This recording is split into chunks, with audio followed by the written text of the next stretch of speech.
Pushpa 2 movie నిన్న release అయింది. So, movie అన్ని భాషల్లోనూ అలాగే అన్ని స్టేట్స్ నుంచి మంచి పాజిటివ్ టాక్ తెచ్చుకుంది. సో, ఈ మూవీకి ఫస్ట్ డే కలెక్షన్స్ కూడా భారీగా వచ్చినాయని చెప్పి న్యూస్ వస్తుంది. అయితే మూవీ టీమ్ నుంచి ఎటువంటి అఫీషియల్ పోస్టర్ అయితే ఇంకా రిలీజ్ కాలేదనమాట.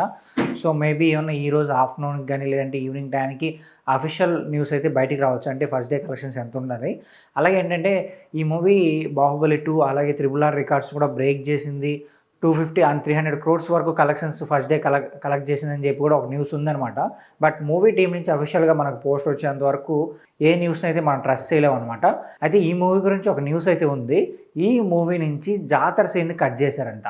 ఏంటి షాక్ అవుతున్నారా? నిజమేనండి, జాతర సీన్ మొత్తాన్ని ఈ మూవీ నుంచి కట్ చేశారంట. సో మీరు భయపడద్దు, మన తెలుగు రాష్ట్రాల్లో అలాగే మన ఇండియాలో అయితే కాదు. సో ఎక్కడ కట్ చేశారంటే సౌదీ అరేబియాలో ఈ జాతర సీన్ మొత్తాన్ని కట్ చేశారంట. సెన్సార్ బోర్డుల్లో ఈ మూవీ చూసినప్పుడు ఈ జాతర సీన్ని మతపరమైన కొన్ని అంశాలకి రిలేటబుల్గా ఉంది అని చెప్పి ఆ సీన్ మొత్తాన్ని కట్ చేశారంట. సో మరి సినిమాకి సోలే జాతర సీన్ అయితే వీళ్ళు ఇంకా జాతర సీన్ మొత్తం కట్ చేసేసారంటే ఇంకా అక్కడ చూసేవాళ్ళు సినిమాలో ఏం ఫీల్ అవుతారో కూడా అర్థం కావడం లేదు. బట్ కొన్ని సీన్స్ ఇంపార్టెంట్ అనిపించినప్పుడు అవి ఉంచితేనే బాగుంటుంది. దానికి లేదో అర్థం చేసుకుని ప్రతి ఒక్కదాన్ని మతపరంగా చూడడం అనేది కరెక్ట్ కాదని నాకు అనిపిస్తుంది. బట్ చూద్దాం మరి అక్కడ ప్రేక్షకులు ఈ మూవీని ఎలా ఎంజాయ్ చేశారనేది సో తెలియాల్సి ఉంది.